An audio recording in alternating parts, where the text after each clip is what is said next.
اعوذ باللہ من الشیطان الرجیم بسم اللہ الرحمن الرحیم وَلَهُ مَن فِي السَّمَاوَاتِ وَالْأَرْضِ كُلٌّ لَّهُ قَانِتُونَ وَهُوَ الَّذِي يَبْدَأُ الْخَلْقَ ثُمَّ يُعِيدُهُ وَهُوَ أَهْوَنُ عَلَيْهِ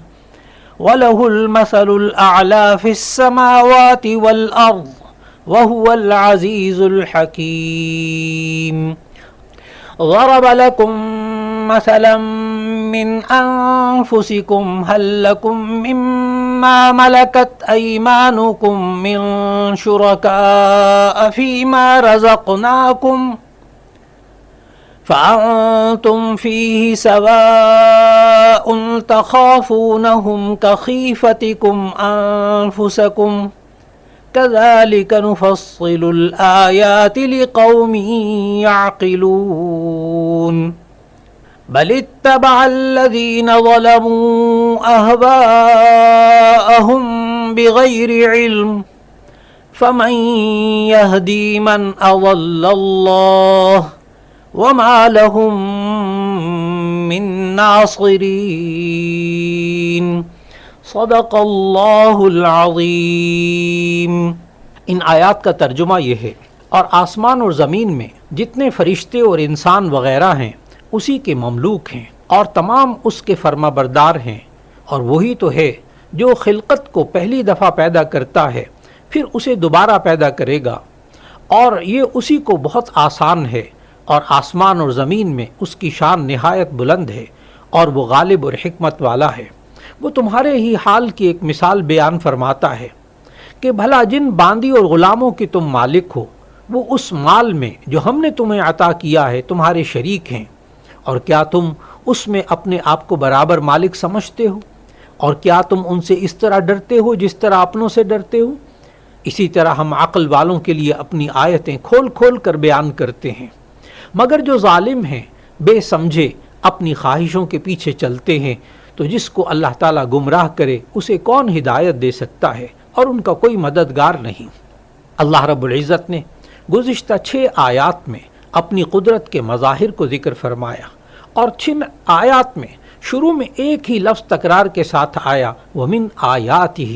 اس کے نشانیوں میں سے یہ ہے۔ تو گویا اللہ رب العزت نے ان آیات میں اپنی قدرت کے دلائل دیے۔ ان تفصیلی دلائل کے بعد اجمالی طور پر آج کی تلاوت کردہ پہلی آیت میں فرمایا وَلَهُ مَن فِي السَّمَاوَاتِ وَالْأَرْضِ، جتنے فرشتے اور انسان وغیرہ آسمان اور زمین میں موجود ہیں سب اسی کے مملوک ہیں اور سب اسی کے تابع ہیں، یعنی آسمان اور زمین کے رہنے والے سب اس کے بندے اور اسی کی رعیت ہیں، اور کس کی طاقت ہے کہ اس کے حکم کی نافرمانی کرے۔ حضرت عبداللہ ابن عباس رضی اللہ تعالیٰ عنہ فرماتے ہیں کہ ہر ایک بغیر کسی اختیار کے پیدا ہونے، جینے، مرنے اور قیامت کے دن اٹھنے میں اللہ کے حکم کا پابند ہے۔ اس کے بعد کی آیت میں فرمایا وَهُوَ الَّذِي يَبْدَأُ الْخَلْقَ ثُمَّ يُعِيدُهُ وَهُوَ أَهْوَنُ عَلَيْهِ، وہی اللہ ہے جو مخلوق کی ابتدا کرتا ہے پھر اسے دوبارہ پیدا کرے گا، اور یہ کام اس کے لیے زیادہ آسان ہے۔ یعنی اللہ تعالیٰ کی قدرت کے سامنے تو سب برابر ہیں، لیکن تمہارے محسوسات کے اعتبار سے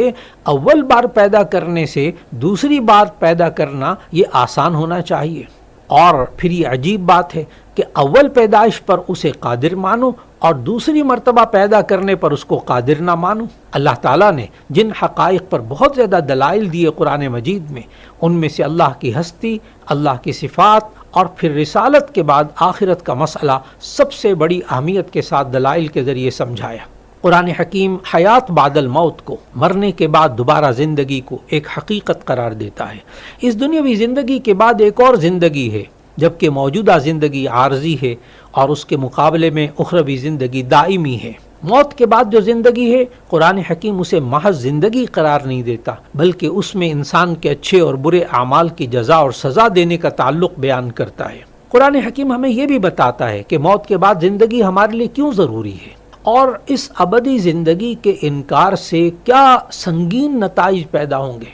انسانی مزاج ہے کہ ہر شخص دیکھی ہوئی چیز کو قبول کرتا ہے، یعنی ہر وہ کام یا ہر وہ بات جو انسان کے مشاہدے میں آئے انسان کی عقل اسے تسلیم کر لیتی ہے۔ اب اچھے اعمال کا بدلہ جنت کی صورت میں اور گناہوں کا بدلہ جہنم کی صورت میں عام انسان کے مشاہدے میں نہیں آتا، اس لیے دلوں میں آخرت پر ایمان اور یقین میں کمی محسوس ہوتی ہے۔ اور یہ کوئی جدید سائنسی دور کا سوال نہیں، بلکہ قرآن حکیم کی تعلیمات نازل ہونے کے وقت بھی یہی کیفیت تھی۔ بعض لوگوں کو یہ کہنا تھا جو اللہ رب العزت نے قرآن مجید میں نقل کیا سورہ نمل کی آیت 67 میں، وقال الذین کفروا اذا متنا وکنا ترابا وآباؤنا اینا لمخرجون، یعنی جن لوگوں نے کفر کو اپنا لیا وہ کہتے ہیں کہ جب ہم اور ہمارے باپ دادا مٹی ہو چکے ہوں گے تو کیا اس وقت واقعی ہمیں قبروں سے نکالا جائے گا؟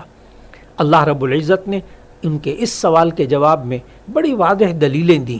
جیسے سورہ روم کی اس آیت 27 میں فرمایا وَهُوَ الَّذِي يَبْدَأُ الْخَلْقَ ثُمَّ يُعِيدُهُ وَهُوَ أَهْوَنُ عَلَيْهِ، وہی اللہ ہے جو مخلوق کو پہلی بار پیدا کرتا ہے پھر وہی دوبارہ اس کو پیدا کرے گا، اور یہ دوبارہ پیدا کرنا اس کے لیے بہت زیادہ آسان ہے۔ اللہ تعالیٰ نے اس آیت میں انسان کو غور و فکر کی دعوت دی، تم غور کرو، اس دنیا میں تم خود پیدا کیے گئے ہو، اور پھر یہ زندگی کا آغاز انسان کو دوسری مخلوقات میں بھی نظر آئے گا کہ وہی ذات ہے جو خشک بے جان زمین پر رحمت برسا کر اس میں سے جان ڈال دیتی ہے۔ ان میں غور کیا جائے تو موت کے بعد زندگی پر آخرت پر ایمان لانے کا اور زیادہ پختہ ہونے کا اثر پیدا ہوتا ہے۔ اللہ تعالیٰ نے اس آیت مبارکہ کے آخر میں فرمایا وَلَهُ الْمَثَلُ الْأَعْلَى فِي السَّمَاوَاتِ وَالْأَرْضِ، اور اس کی سب سے اونچی شان ہے آسمان میں بھی زمین میں بھی، اور وہی ہے جو اقتدار والا بھی ہے اور حکمت والا بھی ہے۔ اللہ تعالیٰ کے مساوی ہونا تو کجا، وہ تو اس لیے اس سے بھی بالا تر ہے کہ جہاں تک مخلوق اس کے جلال و جمال کا تصور کر سکتی ہے۔ حضرت عبداللہ ابن عباس رضی اللہ تعالیٰ عنہ فرماتے ہیں کہ اللہ کے مثل اعلیٰ یہی ہے کہ اس کی مثل اور کوئی نہیں، اور حضرت قتادہ فرماتے ہیں کہ مثل اعلیٰ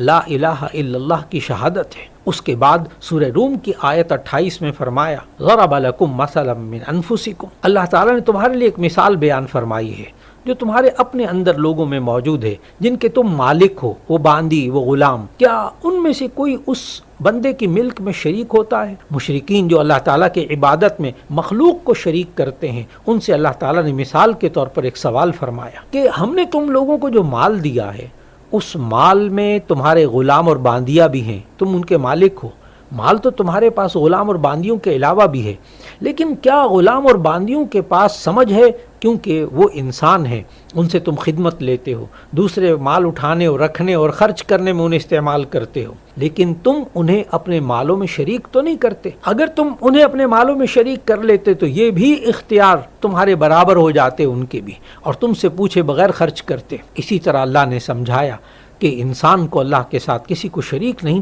کہنا چاہیے۔ آیت کے آخر میں فرمایا كَذَلِكَ نُفَصِّلُ الْآيَاتِ لِقَوْمٍ يَعْقِلُونَ، جو لوگ سمجھتے ہیں اور اپنی عقل سے کام لیتے ہیں ہم اسی طرح ان کے لیے واضح طور پر آیات بیان کرتے ہیں۔ اللہ رب العزت ہمیں ان آیات کی تلاوت کی توفیق عطا فرمائے، اس کے ترجمے کو سمجھ کر غور و فکر کرنے اور ان آیات اور احکامات پر عمل کرنے کی توفیق عطا فرمائے۔ وآخر دعوانا ان الحمد للہ رب العالمین۔